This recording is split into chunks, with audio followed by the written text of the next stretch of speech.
السلام علیکم، میں ہوں رانا شیر محمد فیس آف سندھ کے ساتھ۔ آج ہم بات کریں گے سینٹ کی 6 نشستوں کی چیئرمین سینٹ کون ہوگا، نون لیگ کی 2 قومی اور 1 صوبائی اسمبلی کی نشستوں میں کیسے اضافہ ہو گیا، پشاور ہائی کورٹ نے پی ٹی آئی کی درخواست مخصوص نشستوں والی کیوں مسترد کی، اپوزیشن کی سخت مزاحمت کا اعلان اور ان مشکل حالات میں حکومت کیسے چل پائے گی۔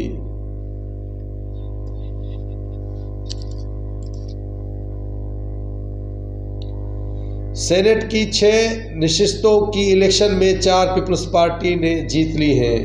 جبکہ نون لیگ اور جے یو آئی کے ایک رکن بھی سینٹ میں کامیاب ہو چکے ہیں۔ یوسف رضا گیلانی وفاقی دارالحکومت سے ریزائن کر گئے تھے۔ سینٹ کی نشستیں اب دوبارہ منتخب ہو گئے ہیں اور ان کو سینٹ کا چیئرمین بنائے جانے کے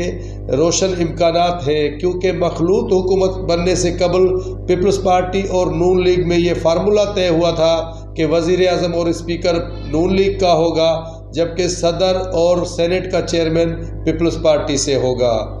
وزیر اعظم اور اسپیکر اور صدر پاکستان منتخب ہو چکے ہیں، ابھی سینٹ کے چیئرمین کا مرحلہ باقی ہے۔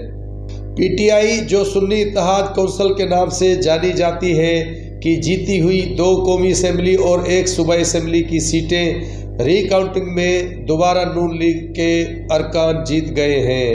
این اے 81 گجرانوالہ سے نون لیگ کا امیدوار اظہر قیوم جیت گیا ہے، جہاں سے آزاد رکن جو پی ٹی آئی کے حمایت یافتہ تھے بلال اعجاز کو ہروا دیا گیا ہے۔ پہلے پی ٹی آئی کے بلال اعجاز نے 1,17,717 ووٹ حاصل کیے تھے اور ان کی جیت کا نوٹیفیکیشن بھی جاری ہوا تھا، جبکہ ان کے مقابلے میں نون لیگ کے اظہر قیوم نے 1,09,926 ووٹ حاصل کیے تھے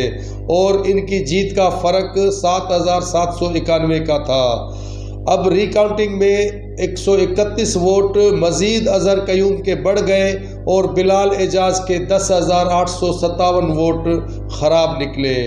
اس طرح ریجیکٹڈ ووٹوں کی تعداد 7,000 سے بڑھ کر 17,000 سے زائد ہو گئی اور نون لیگ کا امیدوار جیت گیا۔ اب حکمران اتحاد کو اسمبلی میں 2/3 سے بھی واضح اکثریت حاصل ہو چکی ہے اور اپوزیشن لیڈر عمر ایوب کا کہنا ہے کہ حکومت نے منصوبہ بنایا ہے کہ 20 سے زائد قومی اسمبلی کے اراکین کو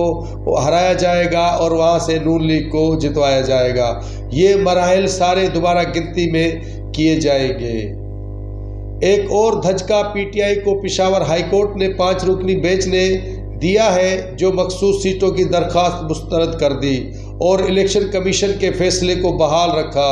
جس میں 4-1 سے مخصوص نشستوں کا فیصلہ الیکشن کمیشن میں سنی اتحاد کے خلاف آیا تھا۔ اب سنی اتحاد کونسل نے فیصلہ کیا ہے کہ یہ سپریم کورٹ میں فیصلہ چیلنج کیا جائے گا۔ ایک جانب اسد کیسر نے سخت انداز میں کہا ہے کہ ہم مزاحمت کریں گے اور مزاحمت کی سیاست کریں گے، ہم لڑیں گے، چاہے ہم 10 بھی ایم ایل اے ہوں گے تو بھی ہم لڑیں گے۔ ان کی غلط فہمی ہے، یہ ان کے باپ کا ملک ہے کہ بندر بانٹ کی جا رہی ہے، یہ کوئی بنانا ریپبلک ہے، حد ہوتی ہے۔ اس طرح کے الفاظ کا چناؤ اسد کیسر نے کیا، جس سے نظر آتا ہے کہ ان کی سخت مزاحمت سامنے آنے والی ہے۔ دوسری جانب ان کی حمایت کرتے ہوئے شیر افضل مروت نے کہا کہ اگر ہمارا ایک بھی رکن قومی اسمبلی ہوگا تو وہ بھی سراپا احتجاج ہوگا۔ شیر افضل مروت نے کہا کہ ہم نے پہلی غلطی اس وقت کی جب ہم نے بلے کے نشان نہ ملنے پر شیرانی سے اتحاد کر کے الیکشن لڑنے کا اعلان کیا، تو شیرانی کا پتہ کٹ گیا اور بلے باز مطلب پی ٹی آئی نظریاتی اچانک بیچ میں آ گئی، اور بلے باز کو کون لے کے آیا اور کیوں آیا اور شیرانی کو کیوں ہٹایا گیا، اس کے ذمہ داروں کا تعین پارٹی سطح پر ہونا چاہیے۔ اس کے بعد جب ہماری مجلس وحدت المسلمین سے بات ہوئی، مگر تھریٹ کی وجہ سے سنی اتحاد کونسل میں شمولیت کرنا ہماری دوسری بڑی غلطی تھی۔ ان 2 غلط فیصلوں کی وجہ سے ہم اپنی مخصوص 80 سے زائد سیٹوں سے محروم ہو گئے ہیں۔ دوسری جانب وفاقی وزیر احسن اقبال نے کہا ہے کہ پی ٹی آئی کی جتنی بھی غلطیاں ہیں وہ ان کی اپنی پیدا کردہ ہے، اور جو مشکلات سے دوچار ہیں تو ان میں کسی بھی طرح سے کسی بھی اور فریق کا حصہ نہیں، کیونکہ الیکشن کمیشن مسلسل ان کو 2 سال سے انٹرا پارٹی کا کہتا رہا مگر انہوں نے اس پر عمل نہیں کیا، اور جب مخصوص نشستوں کا وقت آیا تو انہوں نے اس پارٹی سے الحاق کیا جو اسمبلی میں اپنے پارٹی نشان سے بھی نہیں لڑی تھی۔ اس طرح وہ اپنی نشستوں سے محروم ہو گئے، اس میں کسی اور کا کوئی بھی قصور نہیں، ان کی اپنی غلطیاں ہیں۔ وفاقی وزیر احسن اقبال کا کہنا تھا کہ ملک ان کی غلطیوں کا متحمل نہیں ہو سکتا اور ان کی غلطیوں کی سزا عوام کو یا ملک کو نہیں مل سکتی۔ انہوں نے کہا کہ ملک کی سیاست سب کی اپنی اپنی ہے مگر ریاست سب کی ہے،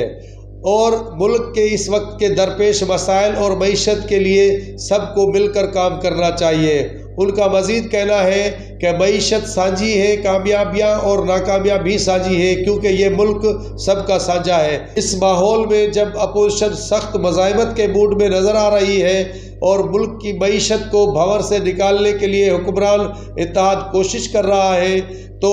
24 کروڑ عوام دن بدن مہنگائی سے تنگ آتے جا رہے ہیں، عالمی مالیاتی ادارے بھی ڈو مور کے لیے دباؤ بڑھاتے نظر آ رہے ہیں، تو لگ ایسا رہا ہے کہ سیاستدانوں کی اس لڑائی سے ان کا کوئی نقصان نہیں ہوگا، ملک کے باسی مزید مشکلات سے دوچار ہوں گے۔